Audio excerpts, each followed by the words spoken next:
So let me give Titilayo about 2 minutes, introduce ourselves and give us a brief to what we will be doing here tonight. Then I come in to introduce the platform by which we are gathering to this evening, Vet Konect, and we go straight into the show. So Titilayo, over to you. Okay, thank you so much, Dr. Abiodun. And thank you to everybody that's joined here. Special thanks to our guests, Dr. Wallace, Dr. Namara, Dr. Joseph, and Dr. Prince. Thank you for joining. And you're welcome, everybody, to this first episode of the Afrivet Chronicles. So it's a very interesting session, just like Dr. Abiodun has mentioned earlier. So we would be having a lot of interaction and having fun, most importantly. So my name is Titilayo Ayodele, and I am a veterinary student from Nigeria, and I'm very honored to be a moderator of this session. I will be co-moderating with Dr. Abiodun Eso. So I hope you all have fun and you enjoy this moment. So you can invite your friends, tell your friends to come. And see you. Dr. Abiodun, you can. All right, you can see she's my boss. I already stated it earlier. Look at the way she's talking with a lot of confidence. She has been speaking to the continent for a while now. Me, this is my first time. All right. And in a few minutes, let me just introduce Vet Konect. So once again, good morning, good afternoon, good evening, depending on where you're joining from. Everyone, good morning to my colleagues. Good afternoon, good evening, depending on where you're joining from, to veterinarians across Africa. I'm excited to be here this evening, like Titi said. I'm more excited to share with you Vet Konect. Vet Konect is a revolution. It's a revolutionary platform that is designed to transform the way animal health and veterinary services are delivered across Africa. And it's safe to say across the continent now, because now that we've started a conversation across Africa, then we can, term it as, delivering veterinary, services across Africa. So in Nigeria, basically founded, we know how important animals are, not just as pets, but also as a major source of livelihood, whether it's dogs, whether it's cats as companion animals, or livestock like cattle, goats, poultry, and fish, that feed families and sustain businesses. Animal health directly impacts human health, and that's the concept of One Health that we have flying around now. It affects income, it affects your overall well-being as a human. So we have quite a number of challenges that many of us face, irrespective of the country that we currently live in. We have the challenge of pet owners struggling to find trusted veterinarians quickly. We have a challenge of farmers, losing their livestock because professional help is too far away, or professional help is not even available. We have, the challenge of veterinarians finding it difficult to connect with clients who truly need their service at a particular time. And that's where Vet Konect comes in. So what is Vet Konect? Vet Konect is a digital platform that connects veterinarians to pet owners and livestock farmers instantly, right from your mobile phone. So you can just like you order Uber, anywhere, you can just pick your phone and download the Vet Konect app and you order a vet. Permit me using the word order, and it's not just limited to that. With Vet Konect, you can also book veterinary services on demand, probably from consultation to vaccinations to deworming or to even emergency care. With Vet Konect, you have access to trusted vets in your area. So no more guessing who to call, no more fear of, is this person a quack or is this person a vet? With Vet Konect, you also get virtual consultations for quick guidance before your vet arrives. With Vet Konect, you can learn about animal health through educational tips and resources that we have on our website. And for veterinarians, with Vet Konect, you get help to reach more clients without expensive marketing. It would improve your efficiency and your income, by organizing your practice digitally. You can have an online case file, so to say, on Vet Konect, and not just having your record, your case records on Vet Konect. You can even share for second opinion from other vets. So this builds trust because clients can see your verified profile and services right there on the website. Because this is not just limited to vets, it's also available to clients to download. So why is this important for Africa? Why am I even mentioning it here at this very important meeting? Africa's livestock sector contributes over $300 billion to our economy annually, and yet we lose millions of animals every year due to preventable diseases. And most especially in rural communities, we have lower access to veterinary care. It can take hours or even days, and even in the urban cities, pet owners often rely on unverified advice that leads to poor outcomes for their pets. Farmers sometimes self-medicate their animals, creating bigger problems like drug resistance. I'm sure Titi knows about that more than I do. But Vet Konect bridges that gap by making veterinary services accessible, affordable, reliable, anywhere, anytime. I think we should clap for Vet Konect. That's a lot. So you can easily download Vet Konect wherever you are. As you are now, you can just do that. Just go to our website, www.vetconnect with the K, Vet Konect. The Connect starts with the Konect. And our vision is to, see a healthier Africa, one animal at a time. So thank you so much, City, for giving me that grace. I think we can go now into the beautiful discourse we have for tonight. So I will allow Titi introduce our guest to us, then we go right into the conversation. Titi, over to you. Thank you very much, Dr. Abiodun, for that. And thank you for introducing Vet Konect. Vet Konect is the platform that we are having this amazing session today. So quickly, I will be introducing our special guests that we have. We are very honored to have them. I would start with our very special wildlife veterinarian all the way from Kenya. We have Dr. Joseph Butia. I'm sure I pronounced the name right. Buthia. The L Yes. is silent. I'm sure I got that correctly. Yes. Yeah, you're doing great. You're doing great. You're doing great. Yeah. All Thank right, you. thank you.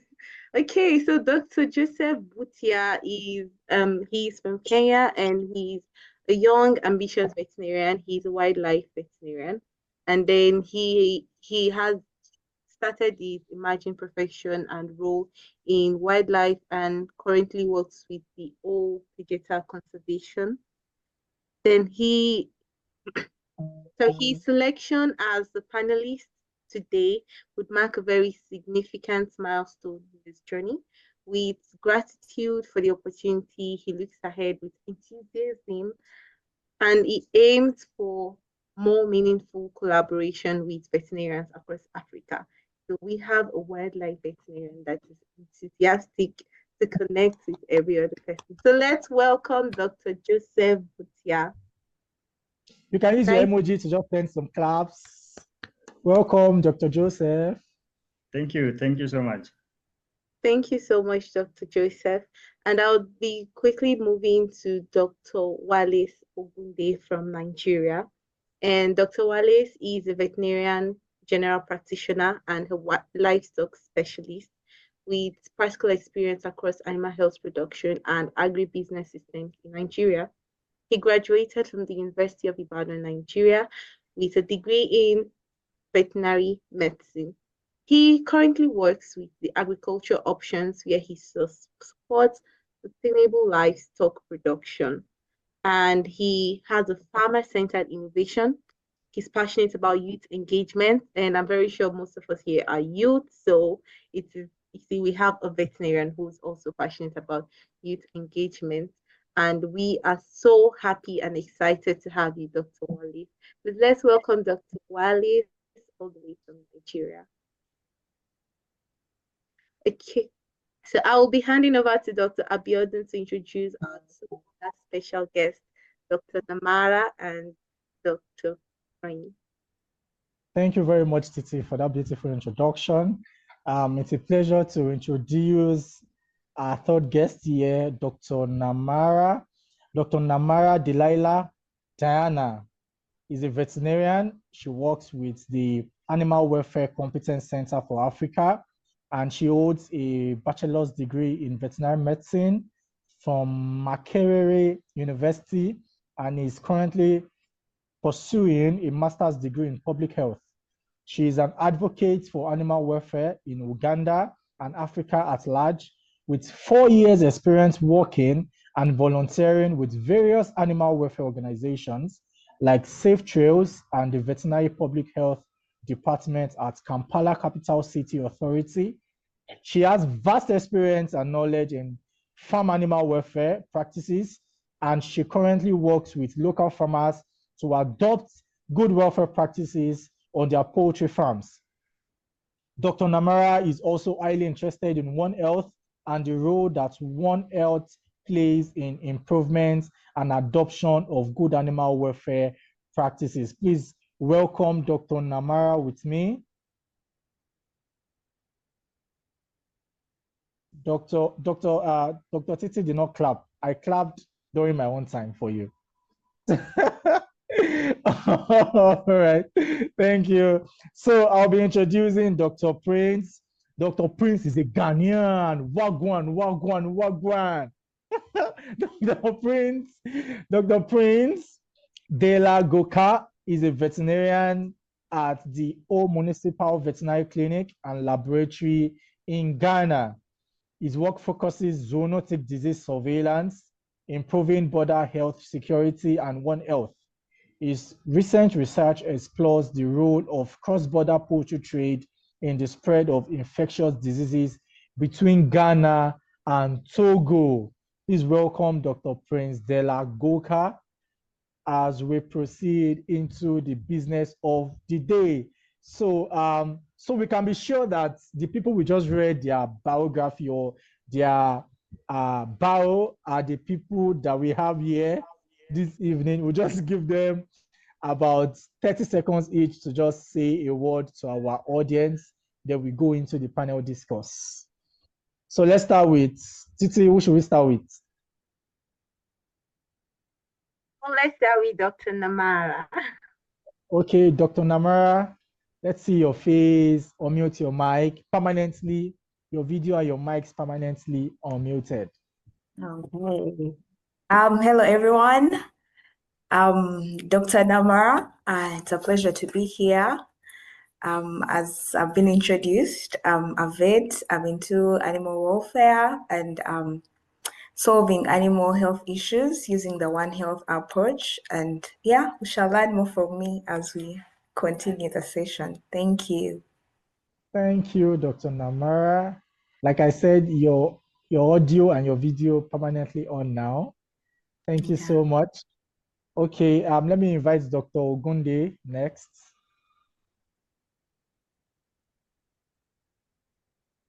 Okay, good evening, everyone. It's really nice to be here with you all. I'm Dr. Ogunde Wallace. The first name is Wallace. Most people just call me Wallace. Yes, I'm a veterinarian and I'm from Nigeria, where we have arguably the best jollof rice in Africa. I believe so. So I know a lot of I I know a lot of colleagues will come will come at me for that, but then I still stand on that. We have the best jollof rice in Africa, so it's an honor to be part of this, to learn, to share, and speak honestly about the wins, the struggles, and all the creative ways we are all pushing the boundaries of veterinary profession across Africa. So I look forward to that. Thank you. Thank you very much. Titi, who's coming next? Okay, next we are having Dr.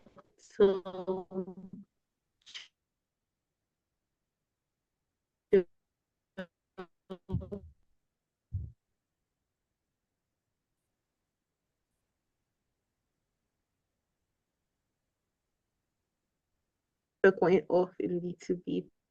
Okay, I say we thought have it was mine. no. I think it was fine. Dr. Joseph, we can have you, sir. Hello, everyone. Nice to finally have this great occasion and this great meeting. So I'm Dr. Joseph Mbodhia Kamau from Kenya, the pride of Africa, as we always call it. So Dr. Wallace has said they have the best people there. So, but welcome to Kenya, the pride of Africa. Yeah, so it's nice to finally be here, and I'm looking forward to quite an interactive session with you guys and with all the participants who have joined. Looking forward to quite an enjoyable moment. Thank you. Thank you so much, Dr. Joseph. And we are going to Dr. Prince, all the way from Ghana. Dr. Prince, so it's not a debate, we have already. So I'm also a veterinarian from Ghana, and then I'm really honored to be asked to discuss issues in the veterinary sector across Africa, because we are all interested to make this profession a noble one across the continent and match other continents as well. So I hope to have a great time with you all here. Thank you. Thank you so much, Dr. Prince, for that wonderful introduction. And now we have all our special guests well introduced. I think we can move to the panel session, Dr. Abiodun. Yes, we can. Please confirm if you can hear me. Yeah. Titi, please confirm if We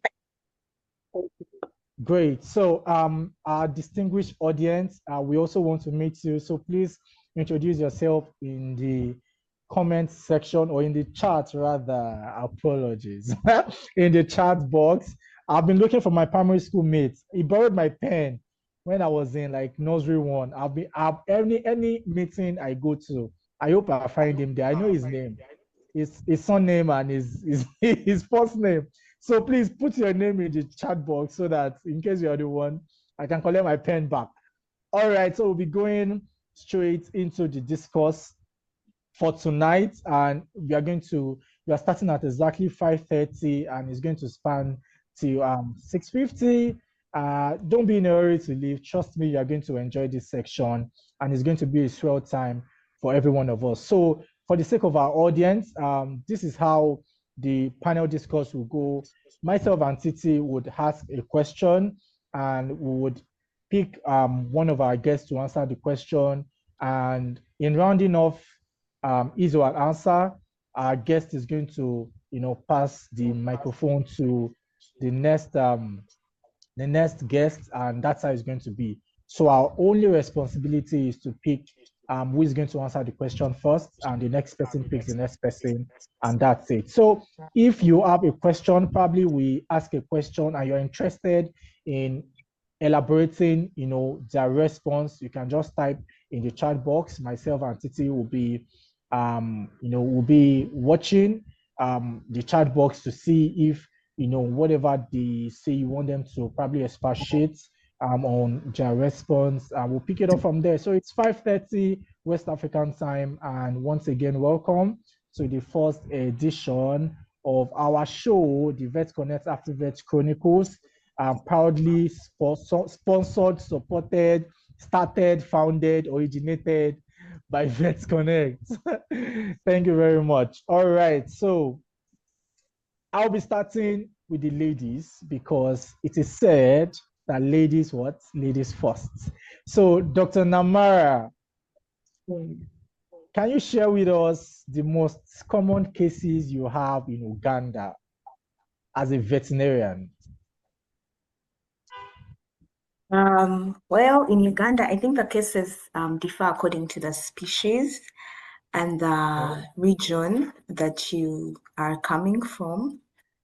In the cattle corridor regions, and that is, we have areas in the western region and some areas in the south central region, that is all towards the northern region. There's a cattle corridor along those areas, and you're going to have different cases because most of the people there are involved in cattle keeping. They are cattle keepers by culture, and they have done it for thousands and thousands of years. So you're going to, I think the most common cases you'll find there are basically the common cases, and then common cases such as, for example, you're going to find actually, I don't know, mastitis. You're going to find issues of mastitis because usually those animals are for milk, and farmers are not really relying much on their vets. So you're going to find a lot of animals with teeth issues, mastitis issues. And then occasionally we have FMD outbreaks. And actually, the whole of last year, most of those areas were under quarantine for almost half the year because we had FMD outbreaks. And unfortunately, because we have challenges in controlling and enforcing those quarantines, we kept having recurring cases of foot and mouth disease. And then when it comes to in the city centers, like the urban areas, because most animals, they're actually companion animals because we have a lot of middle class people and they have pets. So you're going to really, with the dogs and cats, you're going to find issues of tick fever. We have tick fever issues in dogs because I think the owners of the animals are passionate about animals, but they're not well informed about how to actually control ticks in these animals, and they're not well informed about consulting veterinarians often. So you're going to find that many animals that you are called to look that are sick and you get cases, they are mostly tick fever. It's tick fever, and occasionally dog bites. Yeah, dog bites because I don't know, we have a lot of strays, and sometimes these animals are pets, but then they let them go out occasionally, and there are so many strays in the city, so you also get very many cases of dog bites actually. Yeah, and that is mostly in Kampala and the surrounding areas, in the urban areas. Yes, thank you. I'll call upon Wallace, Dr. Wallace. Oh, okay. Thank you very much, Dr. Namara, for giving us that overview. And I can say that it's actually not so much different from what you are experiencing in that part of Africa. What we are experiencing in Nigeria, or the predominant cases, actually also depends on the setting, definitely, and also depends on the species. But let me speak from the urban and the rural lenses, looking at it from those lenses. For example, in the rural, the peri-urban areas, well, where we have livestock, and most especially in the northern parts of the country, most uh, cases in these aspects, in these areas, I mean, the rural and the peri-urban areas, would have infectious diseases in poultry, in pigs. We have such as Newcastle, we have Gomboro, we have, yes, avian influenza, coccidiosis in poultry. Then also we'll have ASF. In fact, there is a particular place in the urban area in Nigeria where there has been consistent outbreak of ASF in pigs, and that is a real monster. In fact, one outbreak and then the farmers can lose entire herds overnight. So I remember at some point in time, like for example, like 3 years ago, I was in this place where there was outbreak, and I had to take samples and send down to the National Veterinary Research Institute in VOM. Yeah. And all the samples I sent were positive. All of them were positive, tested positive for ASF. So even in the cities, we have it. Yes, because this place is like a settlement for farmers, and their loss was was not from here, because many of these farmers, unfortunately, they don't even have insurance. And I think it was just out of all of them, it was just one person that had the ability to insure her farm. And unfortunately for others, there was nothing that they could do. And also from the parasitic side, yes, we have all these helminth infections. We have mange, all the ticks, the lice. Yes, they are here, dominant. We see them every time, both in large animals, in small animals. Then also in small ruminants, PPR and foot rots, they always show up. They are always there. Always there. And basically, this is usually due to the gaps in vaccination and biosecurity. Although the government is definitely doing what it can, to make sure that PPR vaccine is made readily available. Sometimes the government do campaign, to encourage the farmers, holders of small animals, to give them PPR vaccine for free at no cost. But at other times, they make it into a subsidized price for the farmers. And then for small animals, yes, as our companion animals, canine parvovirus standard, that is sure, it's always there. You have all the tick-borne diseases, just like Dr. Namara said, ehrlichiosis, babesiosis, and then we also have all these nutritional related diseases, from commercial pet foods, or sometimes when some clients decide to give raw diets to their dogs. So all of those things are just so here. So, but it depends on which aspect one is, which aspect of veterinary medicine you're practicing, and the area that one is actually practicing. But wherever you are in Nigeria, you cannot miss any of these diseases. So they're just so here in Nigeria. So let me go to Dr. Joseph Butia, at least. Yeah. Okay, so in my case, it's a bit different because we don't have so specific diseases which occur, but what we face is injuries, fight wounds from different animals, like when elephants fight and lions fight due to territorial issues. The other issue we face is when you have human-wildlife conflict. In these scenarios, like when, let's say for instance, elephants will go and feed on people's farms, then people will try to chase them away, maybe using arrows, snares, and everything. So most of the cases you handle are normally wound injuries from such snares and everything. The other aspect would be in cases where dogs might come into contact with wildlife animals like wild dogs and the other carnivores in this area, in this field of ours. At that point, that's when you might have some few cases of rabies, which it rarely happens, but in some occasions it does happen.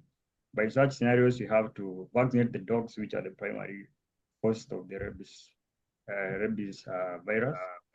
So in my field is different, but the same infection which happen in domestic animals, you can still find them in wildlife animals.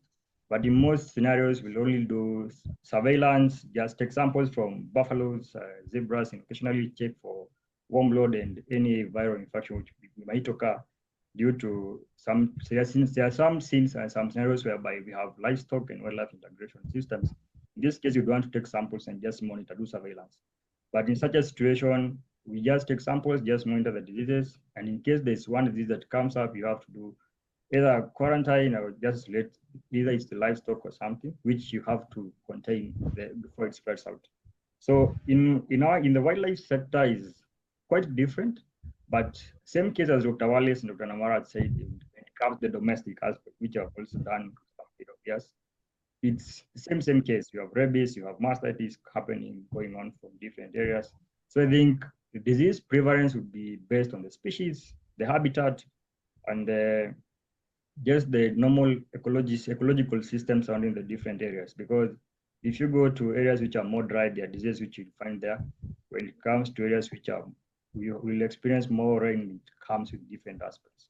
So different areas, different diseases, but they are all dependent on the species, the habitat, and the ecosystem surrounding the area.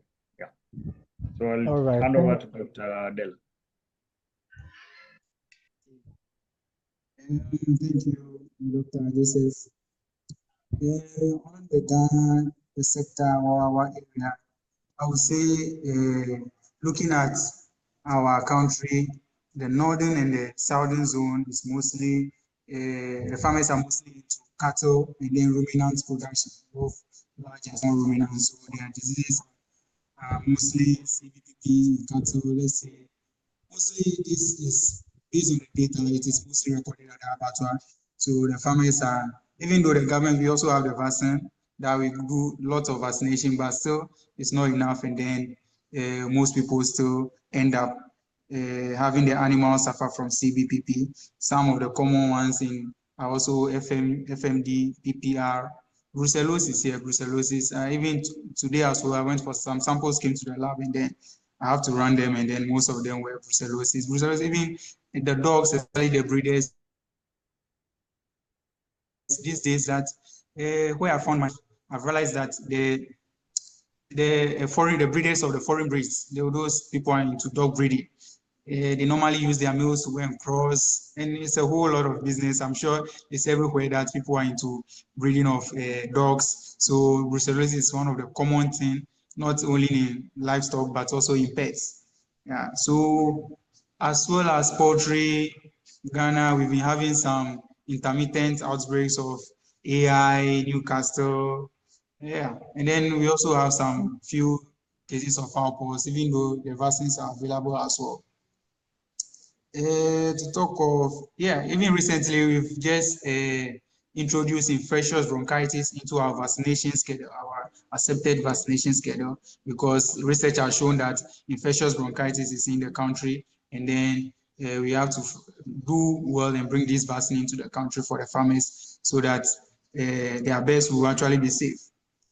I also talk on social issues. Basically, in terms of social issues, most of the cases that we get in pets are poisoning. Sometimes, people have pets in these rented apartments, they quarrel with their neighbors, and then they put poison down for their, or lace the food of their pets with poison. Then those are one of the main things. And then on social issues, I can also think of I think one of our colleagues also said that whereby, okay, that was in the wildlife, where the wildlife escaped to go and destroy farms. But in this case, the cattle, we have these herdsmen. Sometimes when they send their cattle to graze, they tend to sleep under trees. Then the cattle go astray, enter into maize farms and stuff. They go and destroy people's farm produce. And then this leads to a lot of social issues, a lot of fights between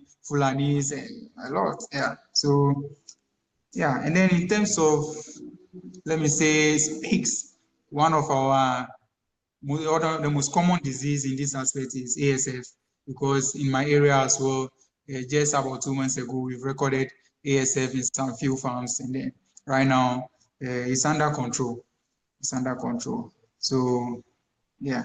I'll put that as well. I'll end it there, and then I'll call on. You're going to call Titi. Thank you so much. It's so good to see different diseases, the differences and the similarities across different countries in Africa. And it's so wonderful that you're sharing this with all of us. So I would quickly move to the next questions. And we started with the diseases and the common species we have. Now we'll go to the care of these diseases. So how easy is the veterinary resources and diagnostic tools, are they readily available? And the medications, are they readily available? Is it easy to get? Is it hard to get? Is proper diagnosis, is it a common occurrence or a common routine in diagnosis and treatment of disease? So I'd love to start with.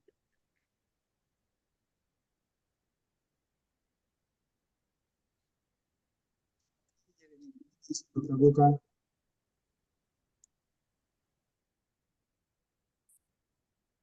Okay, should I repeat the question again?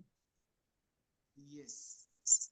Okay, yeah. So the question in summary is, how available are veterinary resources and diagnostic tools to aid in the diagnosis and treatment of these diseases in Ghana?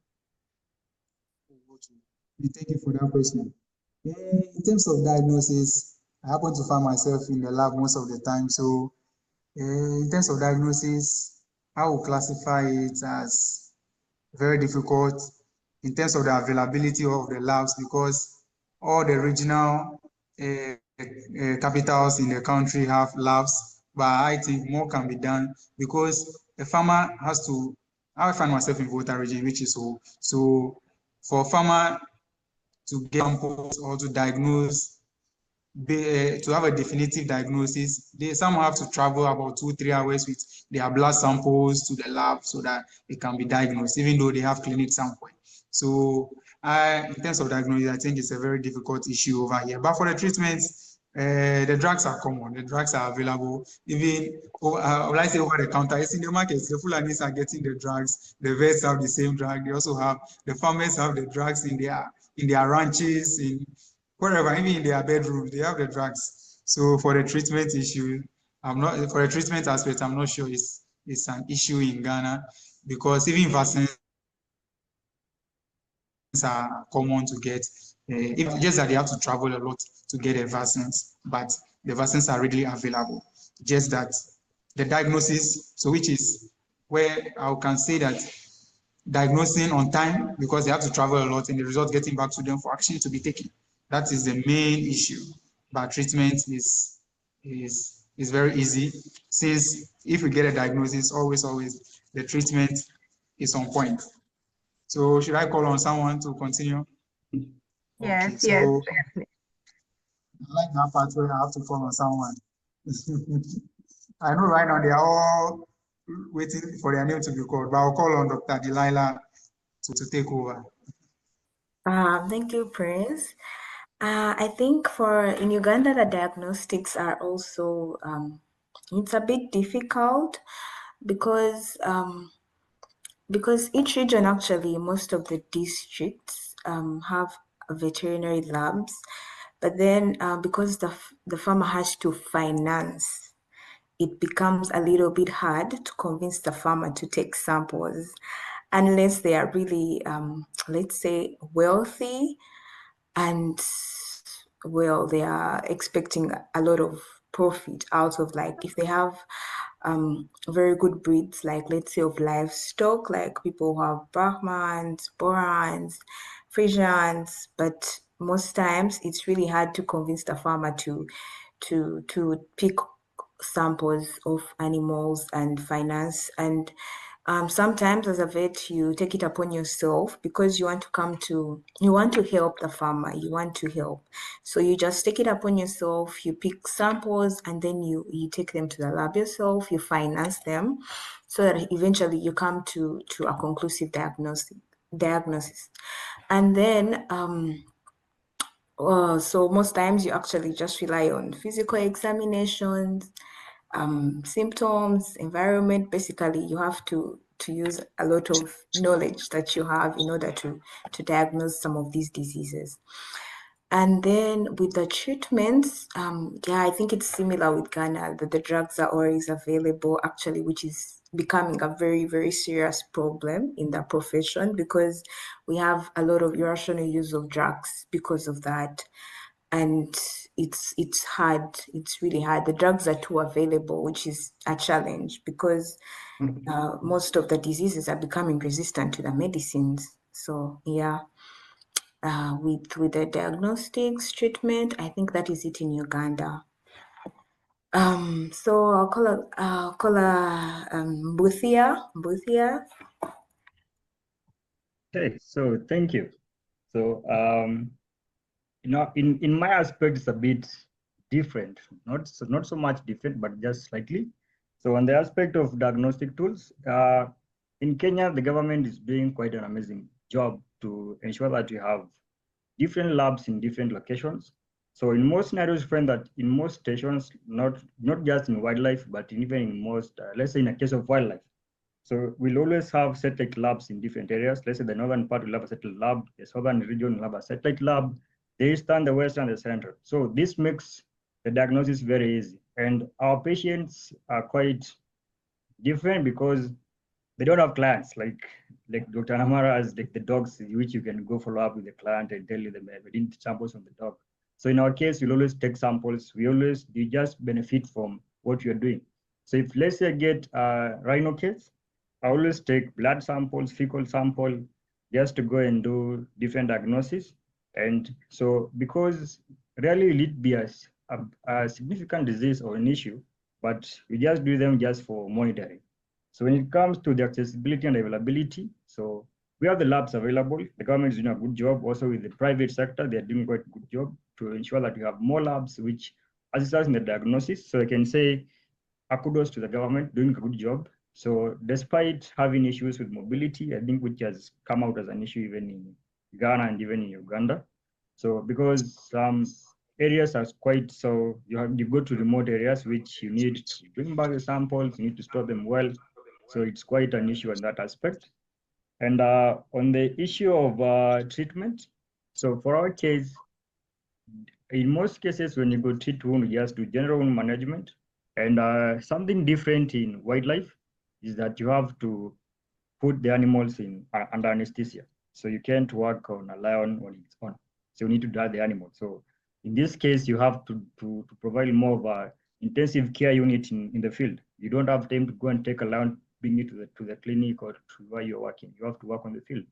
So different areas. So at that point, you'll have to do anesthesia, monitor the anesthesia, have a great team which we work with. So you take samples, monitor the anesthesia. Then once you're done with the treatment and everything, you'll have to reverse the animal. So with that, let's say like 5-10 minutes gap that you have to work on them, you have to maximize on that. So when we have more samples, it gives us beneficial because you can maybe find out that maybe I've done, let's say for instance, you've done 10 zebra cases in a month and you found that there's one unique, slight difference in all of them that is quite unique in all of them. So at that point, you'll have to be cautious and be like, I need to monitor the other zebras in this case. Are they doing the same? Do they have the same physical signs or clinical signs? So in the same case, so you'll always use physical signs, then you do the clinical diagnosis later on, and using the two, you'll be able to guide you to the next step of action which you need to take.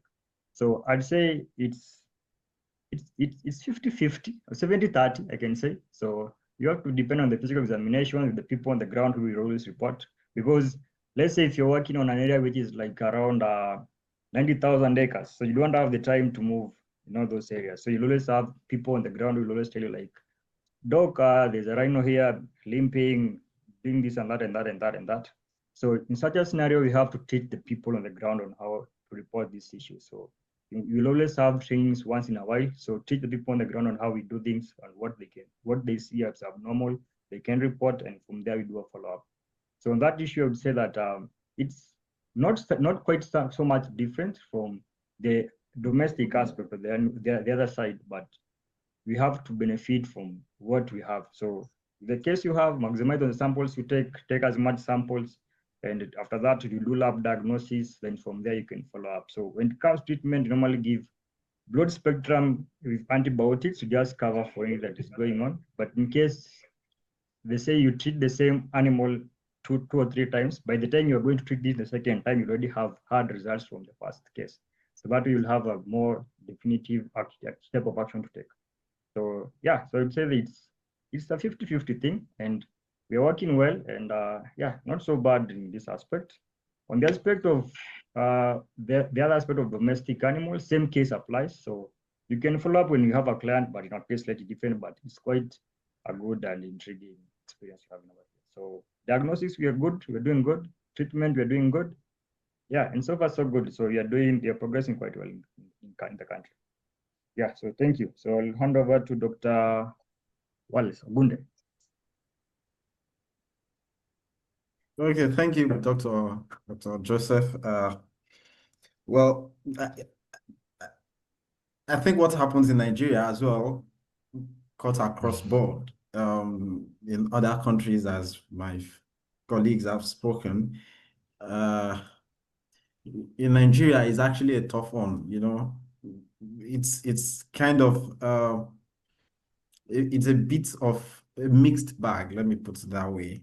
And if we're going to go with, you know, the diagnostics first, outside the urban areas, the where we have labs and the university teaching hospitals, sometimes depending on the location in Nigeria, it's not easy for diagnosis as diagnosis is concerned. Okay, for example, now in the urban areas, a lot of labs or many labs you can easily approach them. And for example, if you want to do some blood work, you can go to them, have an agreement with them, and then yes, you can do that. That is in a situation whereby a veterinary diagnostic center is not available, or or is not close to that environment. So you can just go to a human laboratory and then meet with them, discuss with them, negotiate with them, and tell them, okay, you have a sample from animals, and they can easily work on that. But outside this setting, it's actually not easy. In most rural areas, diagnostics are either delayed, it's unavailable, or completely improvised. So a lot of us end up doing what we call clinical guesswork with confidence. So you just use add one or two things together, and then you come up with a diagnosis. So, but that would depend on your experience. And you can imagine if someone is consulting for a poultry lab in a rural area, and then you are not even sure of what you are seeing actually, and then you're like, what's going to happen now? Okay, the next thing you know that, okay, let me take samples, and then, but at the same time, you are not considering, if I take samples, which lab am I taking it to? Which veterinary hospital am I taking it to? Or which university teaching hospital am I taking it to? If I'm considering the distance, the duration it will take me from that farm to the teaching hospital to run these samples, will degeneration not have set in these samples? Will it even be viable? So outside all these urban areas, it's actually kind of difficult. However, we can easily access some level of diagnostics. Now, diagnosis also in the aspect of radiology. Well, for now, we have not really been utilizing CT and MRI for our animals. In fact, the question you're going to ask yourself is which client will pay for that? Because when you are thinking about this diagnosis, you say, okay, it's available then, but then which client? By the time you are telling the client that, okay, see, you are going to pay like 150,000 for just one. Like, sorry, I don't have that. I've said that. So you'll think about it twice when it comes to that. But other aspects of diagnostics, apart from this aspect of radiology, yes, quite available. And I'm sure that a lot of veterinary clinics, veterinary hospitals are even coming up with in-house laboratories. So yes, they are available in some parts of the country, whereas in other parts not available.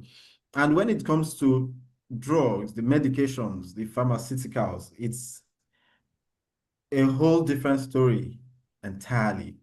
vet drugs are widely available in Nigeria, but it doesn't mean that they're actually the right drugs. Here in this part of the world, we have the market is flooded with unregulated or substandard products. Yes. Some feed shops are pharma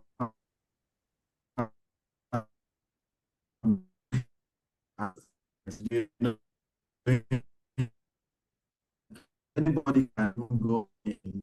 So when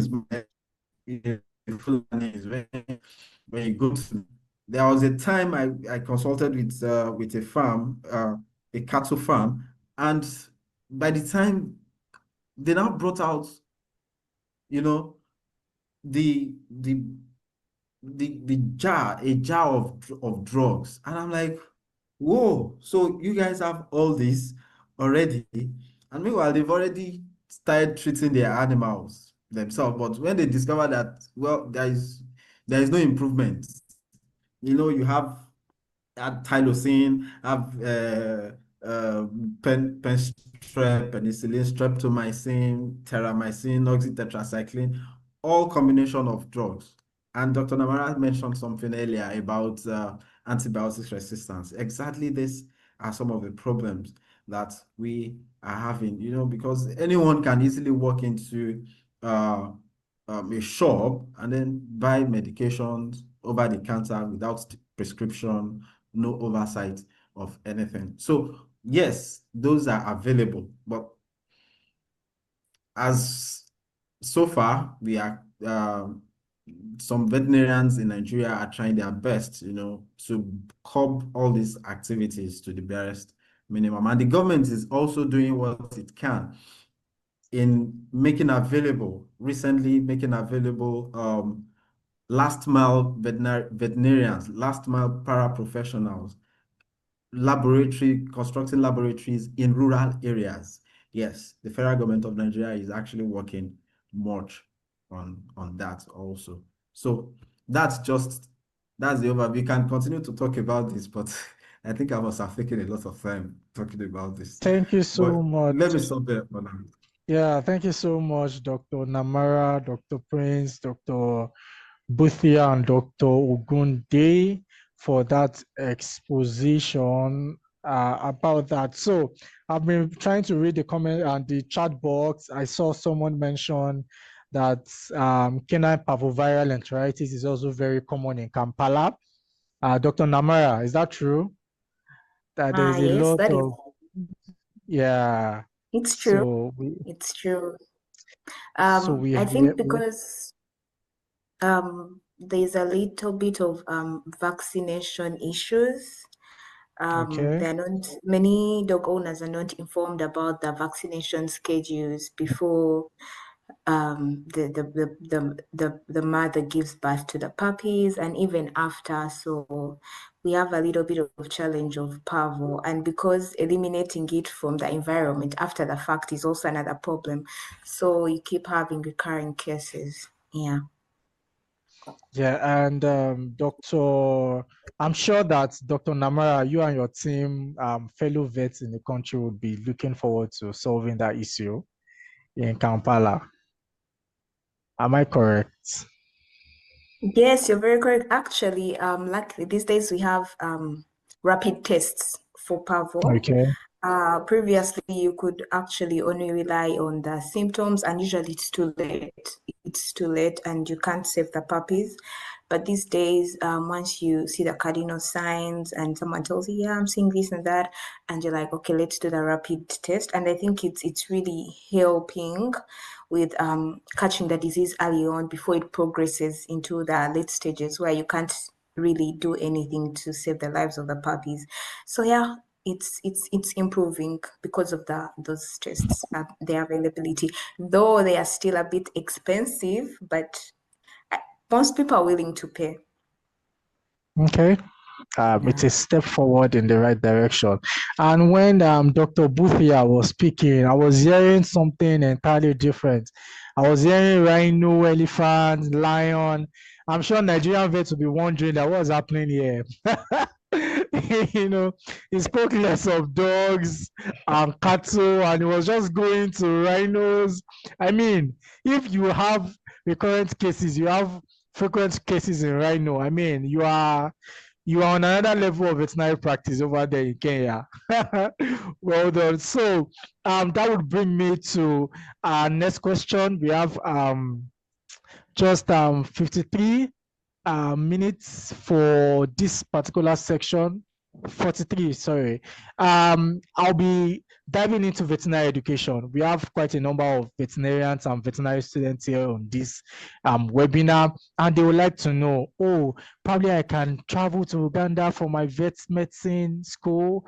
Probably I can go to Kenya for my master's. Probably I can go to Ghana for an exchange, or can I come to Nigeria for veterinary medical education? What's the difference? Is there any difference between the veterinary education in each of these countries? So 2 questions about your veterinary education in your country and licensing. One is, how long is your vet school? So just give us the duration of vet school. And secondly, how are your students trained and certified as a veterinarian? So just tell us, probably, okay, from your high school or secondary school, these are the things you have to have. Then you are admitted, these are the criteria. Then from there, you graduate. Then you have to, probably do an exam, or how do they run the examination schedule? What makes you a certified veterinarian in your country? So we just have that in 3 minutes each, and I'll be starting from Dr. Ogunde. Oh, okay. Thank you, Dr. Sam. The duration of veterinary training in Nigeria basically depends on where you're coming from. Let's say you're coming from high school, you just finished high school. So it's going to take you 6 years of training from year 1 to year 6. That is it. Whereas in between, at the end of each session, you are to go for internship, starting from year 2. Yes, and then till you graduate. So that is how it is. Now, sometimes some people don't go from high school to the university straight. So some, maybe because of not meeting up certain quotas in the educational system, or that will take them directly, transition them directly to the university. So they take a detour, kind of. A detour in the sense that from high school, they go to colleges of animal health or polytechnics where they study animal health or animal production. So this could, and then from there, they could have a diploma in animal health and production technology. And then if they meet the admission criteria to enter a university, then they go. But when they enter, let's say you have a diploma that takes you 2 years, the diploma is usually 2 years, and then you enter the school, the veterinary school. We call it direct entry admission. So this direct entry admission, from a 2-year diploma, you start from 100 level the first year, and then you still spend the 6 years. So at the end of the day, you are spending like 9 years, 8 years plus X. Yeah. So in my own case, I had the diploma. Well, not because I couldn't enter the university, but with my grades. But however, I had a diploma that took me 4 years. 4 years, yes. We have a national diploma and then the higher national diploma. So the higher national diploma, now, by the time I entered veterinary school, I joined in 200 level, year 2, and I spent the additional 5 years. So we could have that duration like that. So, but the minimum you can have to train in veterinary school in Nigeria is actually 6 years. That's the minimum, 6 years. Now, when you have the privilege of entering veterinary school, the training is a very robust one, very robust one. During my time, I I joined the training when the University of Ibadan, my school, which happened to be the first veterinary school, formal veterinary school in Nigeria. So I joined the school when the school just shifted their curriculum into a subject-based system. So many of my colleagues that are 1 year ahead, protested that, oh no, we are not doing subject system because subject system is actually quite hard. So subject system is in such a way that from year 2, you have your preclinical years, the 200, then the 300 level first semester, then you have the paraclinicals, and then the clinical year. So the subject system, and at the end of each of 3 semesters, you write all the exams together. So that was the training I had, which was actually a very rigorous one, and I'm sure I think that's the system that is also being run in developed countries. So we have it now. It's a very robust one in Nigeria. And then if you now want to transition from there, maybe after your veterinary training, maybe move to other countries, maybe developed countries, the Western world, maybe North America or Europe, then there are definitely licensing exams that you have to write, to be able to practice in that field. So that's the summary of how it is, of how the educational system is run in Nigeria relating to the vet school. Let me ask Dr. Prince Goka, please. Okay, thank Over you, to you. Dr. Ogunde. Yeah.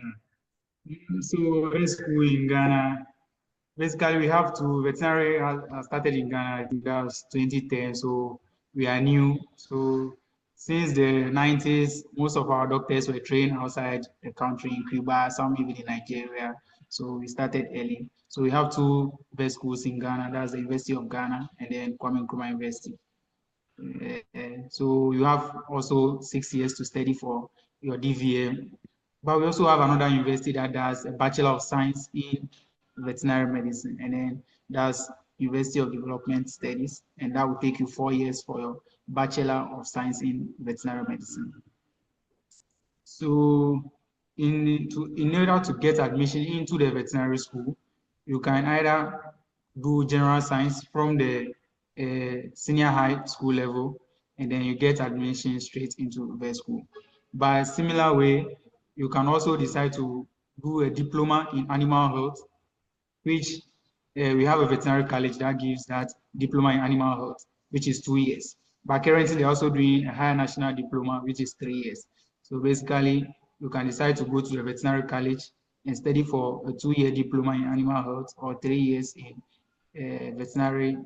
That's higher national diploma for veterinary. Then you gain admission, but still you start from year 1 when you want to read the DVM. Similar way, if you are using your diploma or your higher national diploma to enter or to study for the Bachelor of Science in Veterinary Medicine, you still have to do 4 years. There is no way to skip, as in the situation of Dr. Ogunde, where you're able to enter year 2. So if you're to be in Ghana, you would have spent 5 years. And then the vet school is actually divided into 2. That's the preclinical and then the clinical years. So the preclinical basically deals with the anatomy, physiology, biochemistry, microbiology, and the rest. Whereby when you enter the clinical years, that's where the ball starts rolling with the surgery, the clinicals, and stuff. And then after completing your 6-year DVM, you also have an essential to write, whereby you go to the national head office to face some board members to have an oral interview so that you can be given your So you can be licensed as a veterinary doctor to practice in Ghana. Even if you are a foreigner and you schooled in Ghana, you have a chance to still sit for that veterinary license exam, and you also have a chance to practice in Ghana. So if you are a foreigner and willing to come to school in Ghana, or you are willing to stay in Ghana, that's also a route to go through. After studying, you have the chance to sit for a licensure exam. Then you'll be able to practice in Ghana, but it will be easier to practice in the private sector than to practice in the government if you are a foreigner, because the system makes it hard. You have to go through a lot of stuff before you can, as a foreigner, to practice in the government sector. Yeah. And then for those that will be willing to read the Bachelor of Science, which is 4 years in veterinary medicine, so basically we just call them veterinary nurses, whilst the DVM is also there. So the veterinary nurses, they don't sit for the licensure, but after completing, you also have to do a mandatory 1 year service for the government. Similar way as the DVM too, you still have to do a mandatory 1 year to get your to even allow you to sit for the licensure. So the licensure, after completing your 6 years, the licensure will be a year later after you are done with your mandatory government service. So I think that is how the Ghanaian veterinary school works, because basically we have 2 schools for the DVM, 1 for the Bachelor of Science, and then 1 for the diploma and the higher national diploma. So in that, I'll end it there, and then I'll call on Dr. Joseph Mbutia. Okay, so thank you. Good insights from the countries over there. So in Kenya, the system is not quite different from what goes on in Nigeria and Ghana. So in Kenya, we have 2 universities which offer Bachelor of Veterinary Medicine. We have the University of Nairobi and we have the Egerton University. So our course takes 5 years, and it entails theory, practical, and oral examination. So students are able to do theoretical work, then go and do it practically. Then during assessment, you do it the theory exam, practical exam, and the oral exam. So after every 1 year of study, you have to go for attachment. That is for like 2 or 3 months. So depending on different stations. First year, you'll normally do farms, and second year lab, third year clinics, 4th year slaughterhouse and stuff like that. Then 5th year, after 5th year, once you graduate, you have to do internship for 1 year, which now certain you to be registered now as a vet under the Kenya Veterinary Board. So entirely is 5 years of study and 1 year of internship. So that is the slight difference in our system. So the other issue is we have other aspect of animal health, bachelor animal health, which is closely to the vet medicine aspect, but which they do for 4 years. So different universities offer such courses. So in such a scenario, it's 4 years, then the bachelor is 5 years. Then as Dr. Wallace had said earlier, we have scenarios whereby you have to start maybe from certificate or diploma, then come and join later on. So same system works in Kenya also. So you do 2 years of diploma, then come and join the bachelor and the degree sector where you do 5 years continually. So just they're not shortcuts. So 2 years of diploma, then continue now with the 5 years of practice. Then on the issue of certification and registration now to be registered as a vet to practice in Kenya. We do have the Kenya Veterinary Board, which is mandated by the Director of Veterinary Services in Kenya to do that. So in this scenario, you have to do internship for 1 year, different aspects, clinical work, lab work, public health, and policy. So once you have attained that section for 52 weeks, then that ascertains you to be registered now as a vet.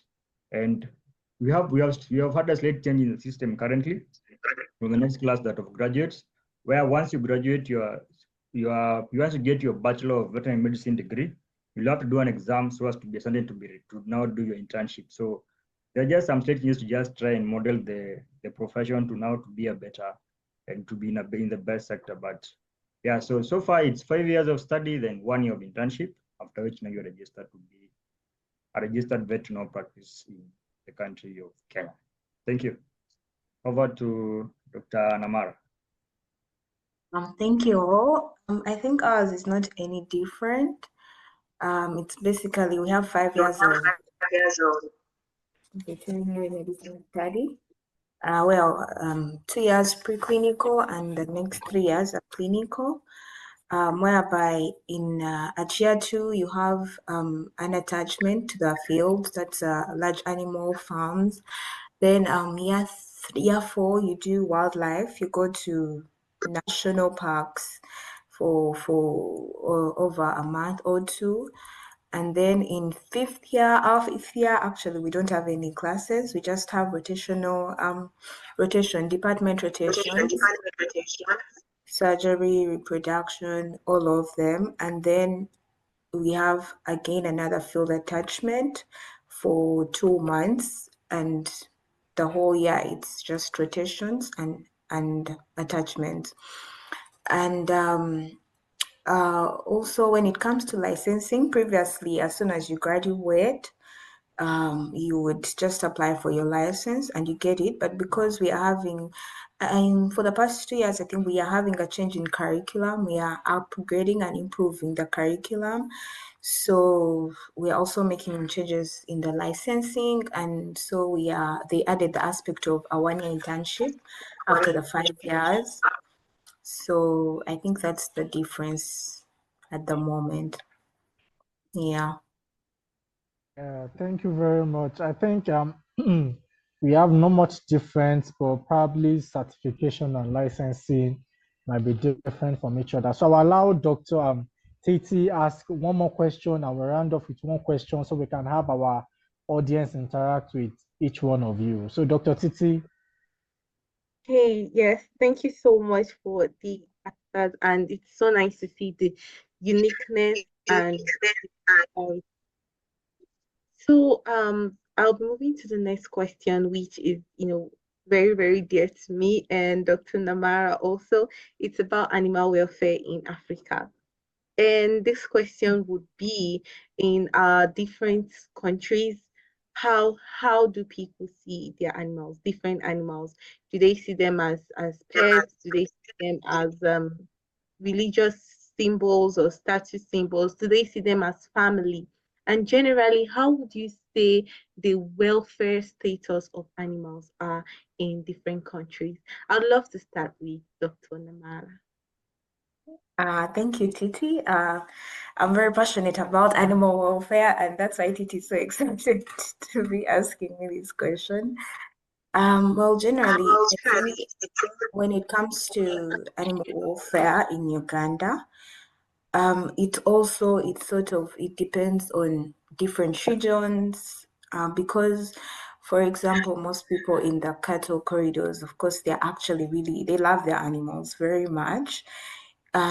Even though they have these welfare challenges there, but because their cultures are so attached to cattle and cattle products, like they mostly take milk and meat, and so they love their animals, but still there are so many gaps in the welfare aspect because animal welfare is broad. Loving the animal is not enough. You have to take care of it, provide good health services, and all those things. And there are so many gaps in that aspect. And well, surprisingly, most people know that, well, animals have feelings. They are sentient beings, but they just underscore, like, to what extent. They don't realize that animals really have feelings, and they are deep feelings. The way we feel them is almost similar to how animals feel them. They just feel like, oh yeah, it shows that they're feelings, but it's not that serious. So yeah, that's the challenge, and that's some of the work that I do. You try to actually educate people and give them all this knowledge that actually animals have all these deep feelings, so you have to treat them in a certain way. You have to behave with them and interact with them in a way that ensures that their welfare is good. And that is with the cattle. And then when you come to the companion animals, especially companion animals are the ones for pets, the ones for companionship, because the people who just have dogs for protection, and that's just it. The dog is there for protection, and usually such people have poor welfare practices. They starve the dogs, they lock them up for such a long time. And then the people who actually have pets, like for companionship, basically, that is in the urban areas. Well, I think they are trying, because in the urban areas you find that there are so many the middle class. The middle class is growing in Uganda, and many people are getting pets for companionship. And I think the welfare is good, and they are willing to listen, to understand this is how I should take care of my animal, to understand that I shouldn't lock it up for such a long time. It needs to interact, it needs to stretch its legs. So like it really depends on the region you're in, the kind of people that you're dealing with. And well, but then overall, like, because that's like individual aspect, but overall welfare in the country is lacking. It's lacking heavily, because we have a lot of challenges, especially with the cattle, with the livestock, in transportation, because there's a lot of meat products and all that stuff. So animals move long journeys to come to these slaughterhouses, and along the way, and the way they are transported, it's so bad. The welfare is really, really poor. Animals reach slaughterhouses when they're dead, when they can't stand, and they're recumbent. So there are so many gaps, and the laws are there, but first of all, our law, our animal protection law, is really, really outdated. It's from 1967, 57, and those are over 60 years ago or more.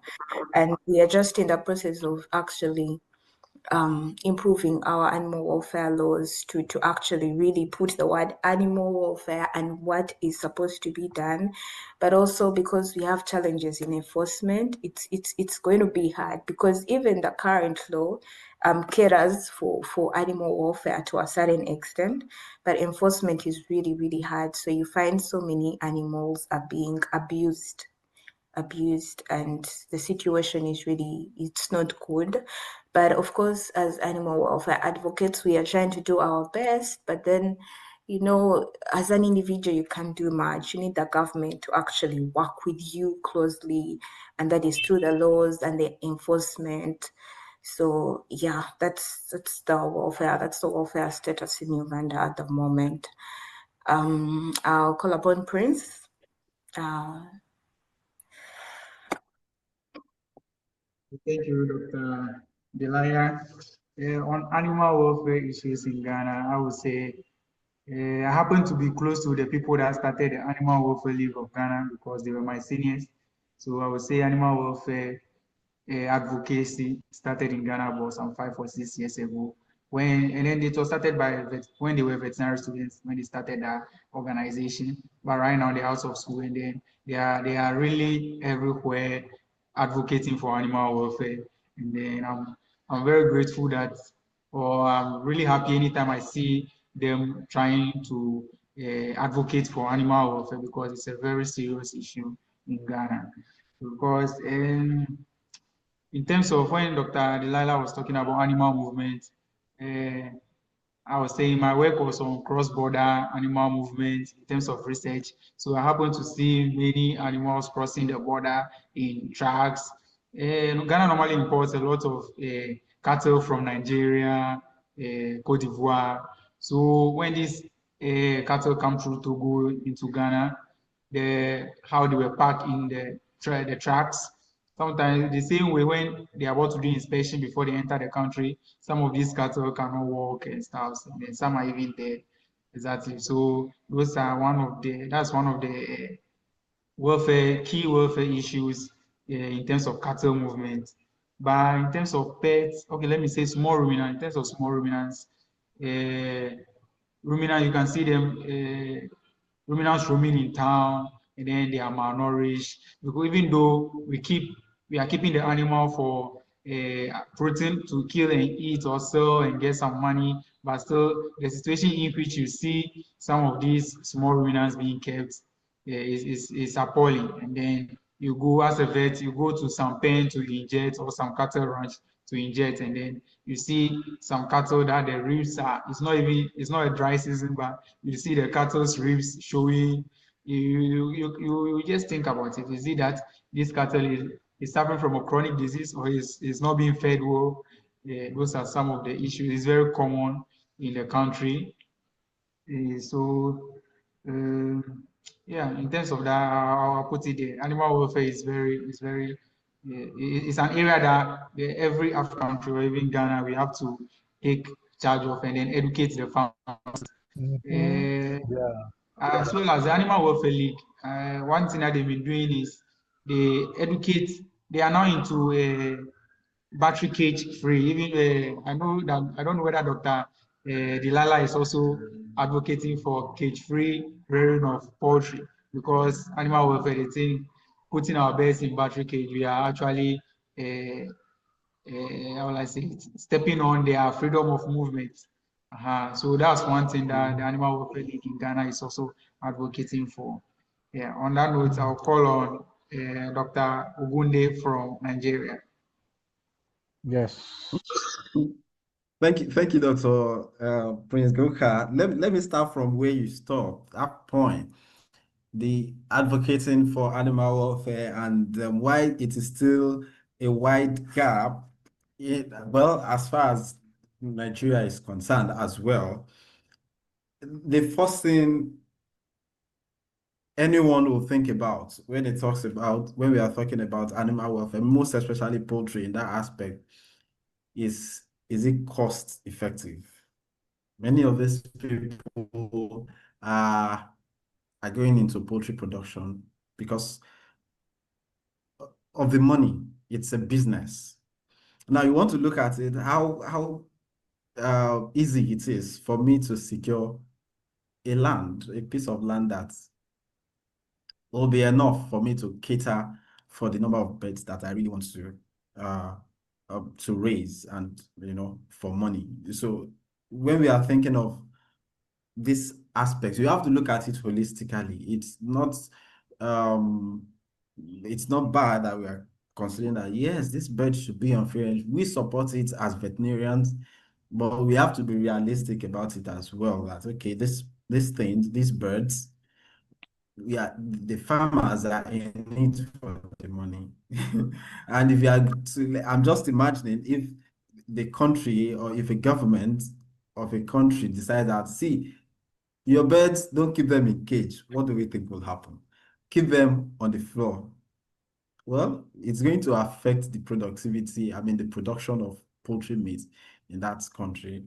So while it is still kind of a gap, well, it's a part that is still in progress. We can work towards it because there are a lot of factors involved. So for me, as far as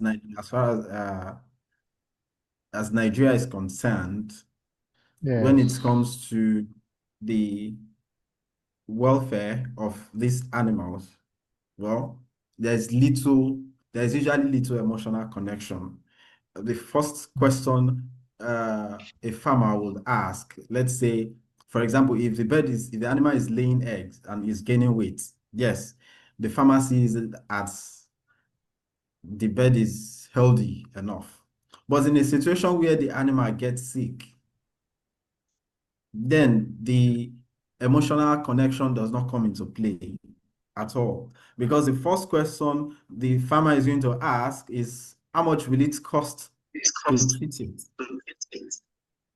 So if the math doesn't add up, you will just walk away or just look for cheaper options. And even if those options are still harmful to him. So as for livestock in this part of the country, well, they are seen first and foremost as a means of income or food. It's money first. But for pets, mostly dogs and cats, the story is changing. It's not the way I used to see it 10, 15, 20 years ago.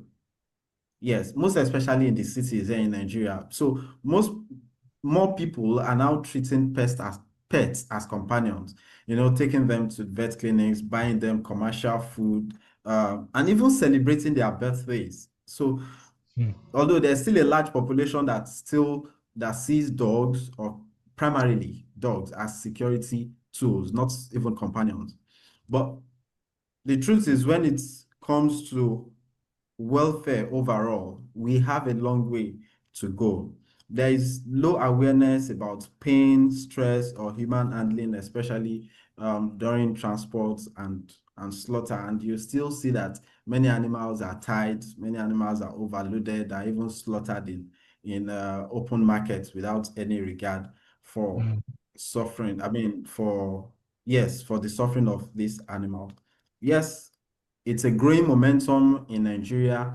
That reminds me, there was a time, for you to know how people are widely accepted, the welfare of animals, most especially in the cities. There was a case I was attending to sometimes ago, a couple of years back, and that happened to be my first litigation case. And so it was the animal, the dog, died of heat stroke and aspiration pneumonia. There are a lot of factors that happen, but then it was multifactorial. And eventually, the next thing I saw were policemen in uniform coming to the clinic. Meanwhile, the owner of the dog had already called the police, and they're like, he doesn't understand. Well, I was the doctor on duty, so I should probably have handled the situation.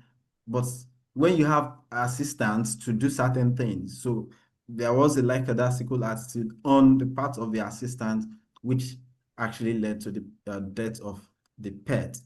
And the next thing, I was carted away to the police station, and then there I made my case. And I was like, so at the police station, people are like, doctor, what are you doing? It's like, it's because of. So someone was like, wow, dog, they go hospital. Like, so that's from another person that was in the police station. So you now arrest somebody because dog died. I mean, you arrested someone because a dog died. But that is it. And that was not the first one. And in fact, I've been in committees whereby people have advocated for jailing of people that were cruel to animals. Yes, and we've had that all along. So that being said, it's actually a growing momentum in Nigeria, and I believe part of our jobs as vets is to keep pushing this awareness to one farmer, one pet owner, and one student at a time. And I believe we can do a lot. Thank you Dr. so much. Hussein. Yeah. Dr. Boothia, we have a large audience who wants to interact with you guys. So please just make it a bit quick so we can still hear from the audience. You have the floor, sir. Okay, so no worries. So I'm gonna just be brief and straight to the point. So in Kenya, it's a bit, let's say it's a bit different from what I can hear from you guys. We have policies which have been laid down when it comes to animal welfare, to how animals are kept, transported and reared and everything. And this has helped us in minimizing the occasions where we have issues with the farmers and everything. So the aspects of animal welfare, we have different bodies which fight for the same. We have some which fight for the animal welfare and domestic animals. Some even go to specifics where you have donkeys, you have cows, you have poultry. Then we come to the wildlife aspect, we still have other policies which help us in that side. So I'd say different policies make it very easy to deal with these animals. And in my field, which is wildlife, it's a bit different because people see wildlife as a source of fun and tourism. People just come to see giraffes, rhinos, elephants, just enjoy and be happy. So in this case, they already have a positive mindset on it. So whenever they see an issue, and in most cases, even the cases you attend to, you find that even tourists do help us in spotting these animals. So I'd say with good system and with good policy makers and bodies, it's made our work easier on the aspect of animal welfare, and farmers have gotten to be taught just in the markets and having pamphlets, billboards, adverts in the television, and even in the radio aspect, in the radio side, which has made our work easier as vets, and also just going to the ground and talking with the farmers and hearing their recommendation and their request. So I'd say with good policies and robust implementation, the animal welfare in Kenya we are doing good. We are doing good. So farmers are doing the best they can to keep the animals, and whenever they have issues, they are there to call. And yeah, so different when it comes to domestic, same case, wildlife, same case. So I think different bodies are doing good. So I think a suggestion to you guys, maybe in your countries, you can maybe have different bodies to do this, because if you have like one single body which runs everything, it's a bit tricky. But if you can have different subsections, maybe like, let's say like you have dogs, people fighting for animal welfare in dogs, it's easier to just that body to deal on that. The other body can deal with the poultry, other body can deal with the donkeys and stuff like that. So it could help in improving the animal welfare in this aspect. Yeah, so thank you. Yes, thank you so much. Now it's our audience time. So just signify, okay, we have Maxwell. Any other person, just raise your hands up. I'm calling everybody at once. And we have some closing questions on the chat box also. on the chat box, yes. So I just want to permit those who want to speak to the mic, just 1 minute each. Direct your question at the guests you want to answer. All right, we have just one hand up. So one hand up. Okay, all right. Maxwell, introduce yourself, the country you are joining from, and your question, including the person you want to answer your question in 1 minute, please. Thank you.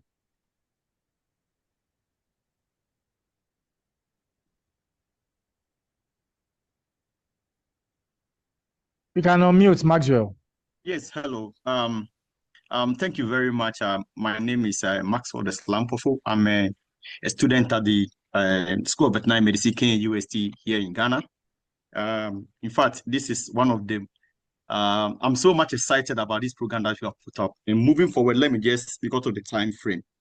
I specifically want to ask about legalities in veterinary practice, because and how various countries do practice them.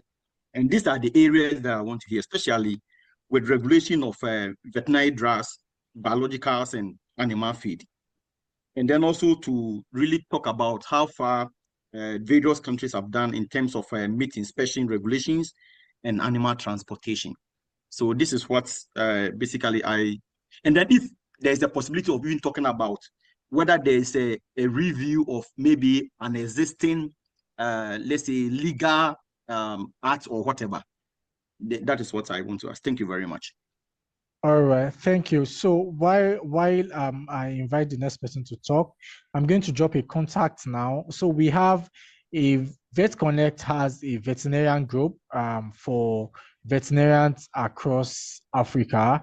I'll drop a contact now. So just send a message there and you'll be added to the group so we can continue this conversation. So that question is taking legalities in vet practice, regulation of veterinary drugs, meat inspection, and existing legal issues in your country. Okay, I can see another hand up. Is the hand still up? All right, Solomon, your country, your name, and your question in a minute.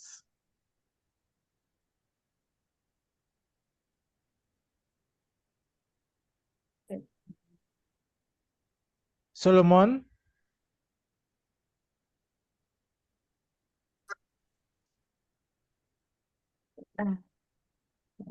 Solomon, are you there? Solomon, you can unmute yourself.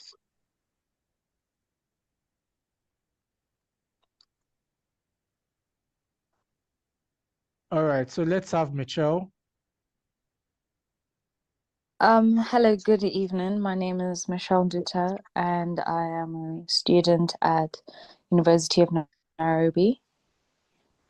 And my question goes to animal welfare. And it's just been more of a thought process. And at what point can we say enough with interference of the natural world with treatments? By that, I mean, like, when do we draw the line and say yes, animal is in pain, but we can't treat every animal in pain? So at what point do we say no? And also in this, we do take into consideration of endangered and critical species. So those are exempted.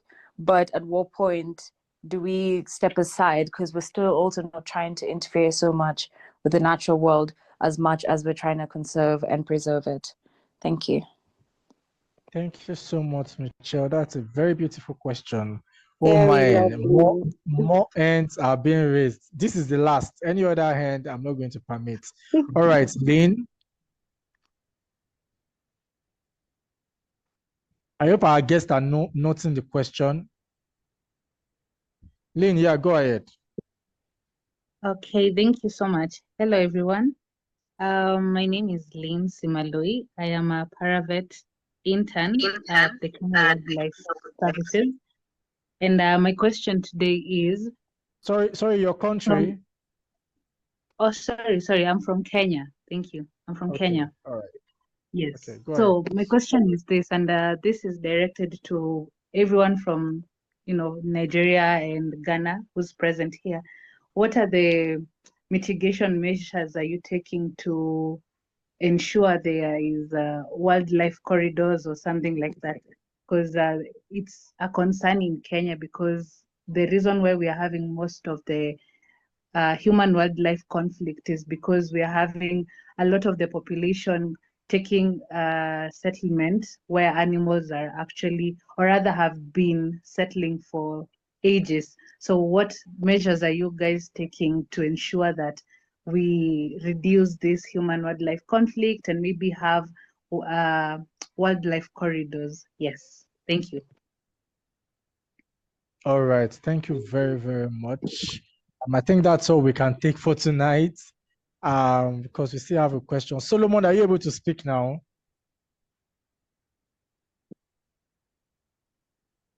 Solomon. Solomon is actually from Uganda, but he's telling me he's failing to unmute. Maybe Titi could unmute him. Okay. Yes, I tried doing that from here too.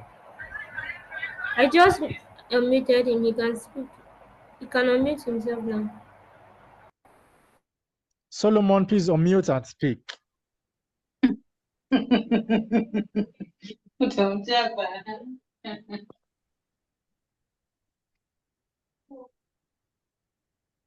All right. Okay, so let's have the questions. Lynn's question is directed to Nigeria and Ghana. Michelle's question is directed to everyone. And Maxwell's question is directed to everyone. So please, we have just 10 minutes, but in a minute each, just address the question and we move to the final aspect of this show. So we are going to go in a particular direction. We are going to have Namara, Ogunde, Joseph, and Prince in a minute each. Thank you. Let's go. Do you have the questions? No, can Okay, the first question, Maxwell's question is going to legalities in vet practice, regulation of drugs. Okay, I'll do it like this so we can continue the conversation on chat. I'll allow Dr. Namara and Ogunde answer this question, then others will answer the rest of the question. So the question goes to Namara and Ogunde. Excuse me. Legalities in vet practice in your country, regulation of vet drugs, meat inspection. Okay. Did I get that right? They want to regulation of the practice, like licensing and all that stuff, and then slaughtering animals. Yes, and including medication.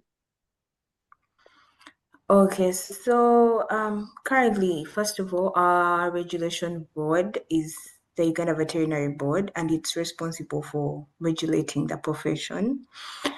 But then we've been having a lot of challenges, especially with licensing, because of poor enforcement. And currently, we are in a phase of where we are actually just trying to transform our board to a council and to be more stringent with regulating how many people are actually handling people's animals, because the quacks are actually so many.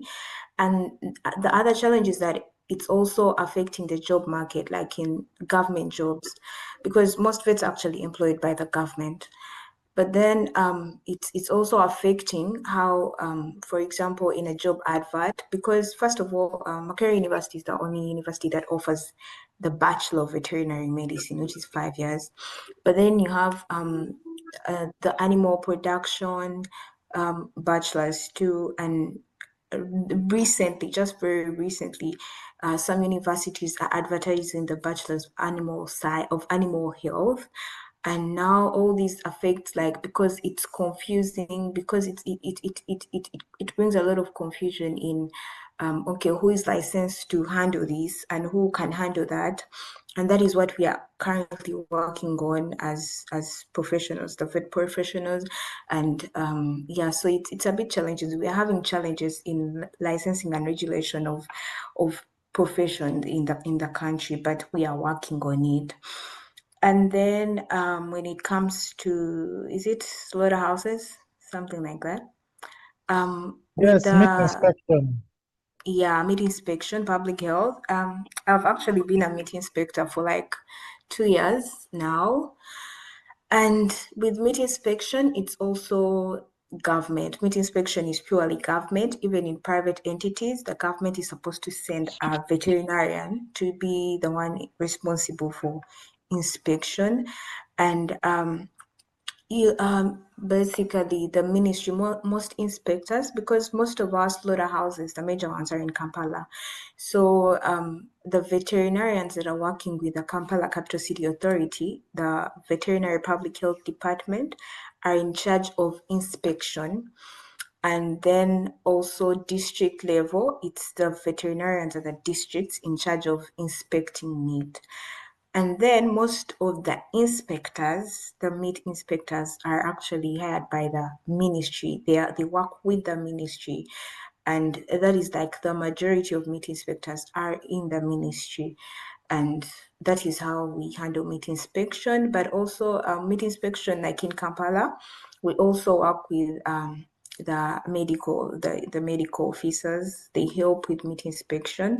So it's not just the veterinarians, but we work together with the medical doctors or diploma holders in the medical profession.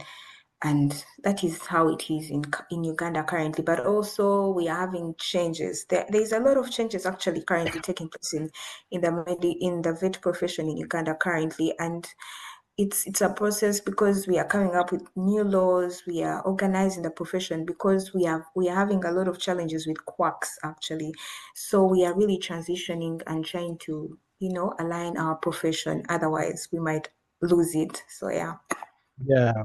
Thank you so much, Dr. Namara. Like I said, this conversation is going to continue. Please, you can just send a message to the number posted on the chat box so we can add you to the group and we continue the conversation. I will allow Dr. Ogundi answer this question about animal welfare. When do you draw the gap between the natural world and treatment options as a veterinarian? For instance, in pain management, when do you say no more drugs? I hope I got that question right, Mitchell. Dr. Ogunde, you can answer that, please, in about 2 minutes. Okay. Yes.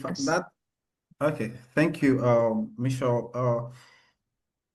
That question is a very powerful one. And to answer that, there is no one size fits all for it, because it's a question that brings together ethics. You have to use your judgment, and the availability of resources. And you have to be realistic about this. True, as a veterinarian, you want to treat every animal that is in pain. But for example, in Nigeria, you have to look at, we are always battling between cost, compassion, and the context at which you want to move that treatment further. And the truth is, we cannot play God. We cannot play the role of God. This is how I look at it. When an animal suffering, when the suffering of an animal outweighs the chances of recovery or the quality of life, or when resources are not that available, so then you will now bring into judgment, into play. That is where you have to draw the line. So you do not have to say, oh no, you won't go into your pocket and say, yes, I can do this, I want to do this. But when these factors outweighs each other and you bring them together, you have to be honest with yourself, and then you draw the line and then go ahead with what you decide or what you feel will be best at that point. I cannot say categorically that this is what you want to do, but you have to put together some factors. You have to think about the resources. You have to think about the cost. For example, if a dog is having multiple organ failure, how do you go about it? Will you still continue treatment? Is it still resourceful or cost beneficial to continue treatment? You have to look at it from that angle. So at that point, the main thing that you can do is, see, you've tried, you've done enough. You might not be able to do more because you can't play the role of God. So I think the key here is to make decisions based on science and empathy. Yeah. We ought to realize that not every animal can be saved. Yes. Yeah. Thank you very much.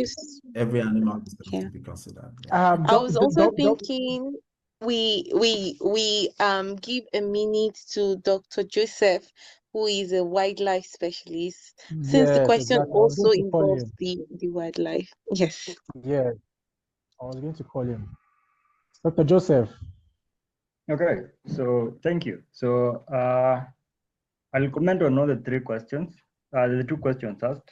First, I'll start with the legality of vet practice and vet products. So when it comes to Kenya, you have the Kenya Veterinary Board, which regulates everything that happens. So nobody's supposed to buy over-the-counter drugs in Kenya. It's just strictly to the vet. And if a paravet or animal health has to go and administer drugs, he or she has to get approval from a registered veterinary surgeon. So in Kenya, we don't have aspects of like a farmer can buy a drug and administer on himself. No, they have regulations which are very strict and ensure that our work is well done and well catered for. Because if we don't have, in case when you don't have good policies, that's when you have issues of Dr. Namara said earlier of antibiotic resistance, because farmers will just administer drugs because of the thought, like a person tells you can give Tylosin to a cow and they'll give. So same case. So even in our side of wildlife, we are still governed by the same body. The drugs we use are quite risky, and so it has to be strictly regulated by the body. So only specific people are allowed to specific people are allowed to access those drugs. So not everybody is supposed to access those, because if you allow everybody, a farmer, to buy drugs, then you're just causing the whole problem to yourself. The other question about asked by Michelle, when do we stop issues of pain in animals? So in our country, every animal is important. And despite being in pain or small pain, or there's no small pain and big pain. So we have to do our best to ensure that we do this. And in aspects of animal welfare, you have the freedoms, and the one is freedom of pain, and the other four freedoms. So we strictly have to do our best to ensure that we give our best till the end. So we can't give up and say that because the animal is in pain, you have to stop. No, we do everything we can, and we don't choose on aspects of endangered or either risky. No, we deal with all animals in place. So whether it's an endangered species or it's not an endangered species, we view them as our patients, and we have to do our best. So whenever we have a case, even if it's just too much pain, we just need to do our best. And because we have the knowledge and the capability to do that, so we always have to work and do that in our side. So on aspects, there was a comment about mitigation, yes, wildlife and human, how to reduce wildlife wildlife. and so in Yes, Kenya you have that's that the last issue. question. Okay, so thank you. So in the aspect of mitigation between human and wildlife conflict, we have, because of the increased population of human population, the people are now encroaching into wildlife areas. So one thing we've done is we've had fences on fencing the areas where wildlife are staying. And if it's necessary for people to encroach those areas, we always have policies which are laid down. There are steps that have to be taken to get to that point. But with the policies done and everything followed up, we haven't had so much issue despite facing it, but with good government and people communication and with the people in the country, we are progressing well. So even having corridors where wildlife can move from one conservancy to a different, because we have elephants can move from central Kenya to even the northern part of Kenya because they have corridors of access to that movement. So in case there is increased human pressure, the animals can just migrate to other areas. So having those corridors and having good relations with the people makes it easier for us to mitigate this human wildlife conflict. Despite it being a very hard thing for us to do, we are getting somewhere. We are doing good. So teaching people on the importance of wildlife, not just viewing them as just like wildlife. So you say they're still like just the usual animals keep at home. So giving them proper food, space, and everything. So with that, we are progressing well. I can see we are doing well. So with good policies and good communication, and even explaining to people what we are doing, it makes it easier for us to work with these things. So yeah, so I'd say let's work, let's love this work we do, and in aspects, let's give our best in everything we do. And in this, we will ensure that all animals, no matter a small animal, there's no small or big animal. They're all animals and they're all patients and we love all of them. So let's take care of them in all aspects. Thank you. Thank you very, very much. And thank you to our wonderful audience for this short time this evening. So we are just going to have should I call it a parting word from each of our speaker, and we would round off for tonight. So they are going to tell us how the show went and what they've been able to get from it. Would they like to come again? And just some advice to fellow vets from every African country in 2 minutes each. So I'll start from, let me allow Dr. Joseph just round off. So Dr. Joseph, I'll start from you. Okay, yeah, you can pick the next person. Okay, thank you. So thank you so much for this great experience, and we're doing good, and looking forward to great interactions with different vets, and thank you for the good questions and for the continued support that we're doing. So yeah, so looking forward to thank you for the good questions, and just something I forgot to comment on let me just comment on that before it just get my mind. So on issues of human wildlife conflict, we do have community reps in the communities, who will always give us feedbacks on how everything is going. So they might say like we have elephants in the communities, which will, by having them there, so it's easier for us to work together with them. So not only in aspects of wildlife, even in livestock, if there are issues with livestock issues, they'll always inform us on that, not just the wildlife vets, but even we have county services where they report those information, even the pets. So in those aspects, it's quite smoothly and easy to move. So having that has helped us a lot. And so it's good to teach them and show them how it's all flowing. So something we are missing, they had a question from Solomon. So let me please answer it. We are forgetting. So Solomon had a question about how do the authorities that regulate human drugs differ from those of animal drugs in your country? So in the aspect of Kenya, do we have different bodies? Because the drugs we use in wildlife, in animal, they are closely tied to the human side, but they don't know how they work. So you have different bodies which regulate the usage of these drugs. So that is how in our country we do. We have different bodies that regulate the use. In wildlife, in Kenya, we have the Veterinary Medicine Directorate, which regulate how the drugs are used in Kenya. So that's the body that we use in Kenya. And the other question was, do you have well-known laws protecting animal rights? Yeah, we do have laws that protect animal rights, which are detailed and explained quite well. So yeah, so in Kenya, we have different policies. So it's a good thing that we're working on. And the laws protecting lives of animals in such affected, yeah. So we do implement these laws, and by doing so, that's the example is when we have community reps who helps us in implementing those laws. They may say maybe a person so and so has a dog which has a wire on the neck, not feeding. So in that case, when they report, we'll go and attend to them. So having these policies has made our work quite easier. So just to wrap everything up, thank you so much for everything, and yeah, looking forward to quite more memories and more interactions. So over to Dr. Namara. Thank you. Thank you so much, Joseph. I'm so inspired by our neighbors, Kenya. I can't believe you guys are doing really, really well. I think I'm going to be suggesting these things. I've liked your idea of having different bodies for the different species. I think it makes enforcement much easier and follow up. But overall, this session has been really good and I've enjoyed it. But I think next time we need like 30 minutes to interact with the audience, because I think they have a lot to ask us. And I would love that we answer them and interact with them, because it helps to know like what questions do people have for us as veterinarians. And otherwise, thank you for this session. I think it's a stepping stone to unite all veterinarians in Africa and, you know, exchange ideas on how we can improve the profession. And yeah, it has been a pleasure to be part of this thing. And okay, I've also let me just comment on the drug issue.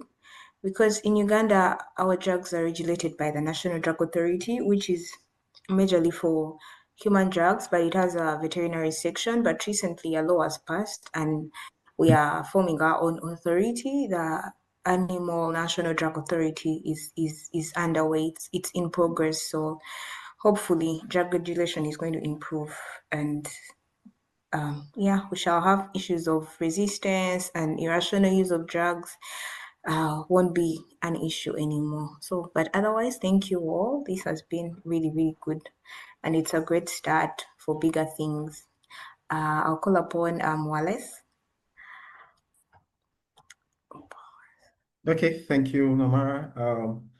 Honestly, this session has been refreshing for me. Actually, it's not every day that you get to sit down with colleagues from across the continent and just speak freely like this, you know, talking about the real struggles, the wins, and then the things we don't normally talk about in formal vet settings. But what stood out for me is that true, our context may differ slightly.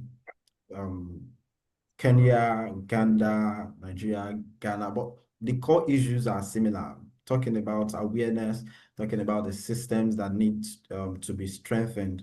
You know, I can see the energy. There's energy, and there's this shared sense that we are not just here to treat animals. You know, we are here also to shape the future of animal health, shape the future of public health, and also the food system. So I'm grateful to Vet Konect for creating this space, and no doubt I'm walking away with ideas, inspiration, and a reminder that we are not alone in this journey. So this is just the beginning of many conversations we need to keep having. Thank you.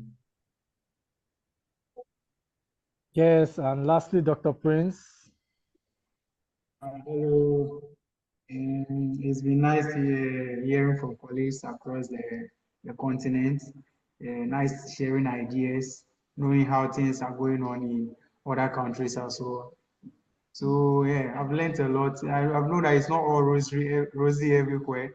there are challenges in Nigeria, Uganda, Kenya, but in the same way too, they are also doing things that are going on well that I've also learned from.